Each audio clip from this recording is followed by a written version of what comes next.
सन 2000 में एक बच्चे को 10 साल की उम्र तक, तो तब 2000 में से एक बच्चे को ऑटिज्म हुआ करता था, 2000 में से एक बच्चा। आज की तारीख में हर बच्चे को 23 वैक्सीन कम से कम लगते हैं।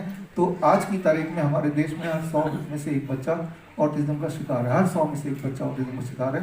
तो ठीक इसी तरह से ADHD का आंकड़े भी आपकी आंखों के सामने हैं।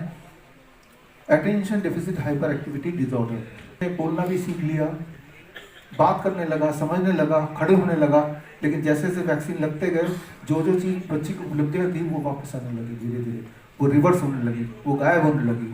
तो ये एक बहुत ही ज़्यादा डिफ़िकल्ट सिचुएशन होती होगी किसी पेरेंट्स के लिए। तो यहाँ पे अभी तक तो मैं बात कर रहा था कि मुख्य प्रॉब्लम क्या है, मुख्य प्रॉब्लम है वैक्सीन। लेकिन ये चीज़ आपके दिमाग में, सबके दिमाग में ऐसा भर दिया गया है बार बार बोल बोल के कि वैक्सीन तो जान बचाता है, ये वैक्सीन ने आपको बचा के रखा, अगर ये बच्चे को नहीं लगाएंगे तो आप मर जाते हैं। याद कीजिए मेरी उम्र के लोग, जब हम बच्चे थे तो लकी थे हम, 2 3 4 वैक्सीन लग के ही काम छूट गया हमारा, राइट। तो इसीलिए हमारे ऊपर उतना प्रभाव नहीं पड़ा, वी आर स्टिल हेल्दी। हालांकि वो 2 3 4 भी नहीं लगने चाहिए थे।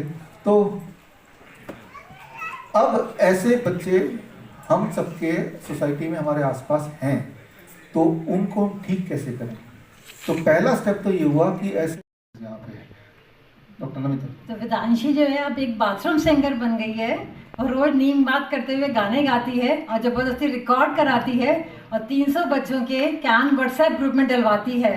तो उसकी मम्मी को इतना आश्चर्य है कि ये वही वेदांशी है जिसने गाने की कभी एक लाइन भी उनको नहीं सुनाई, जिसकी एल्बम में आज तक कोई भी फोटो नहीं है, कमरे के सामने छुप जाना, गैदरिंग से भाग जाना, स्कूल में अकेले बेंच पर बैठना।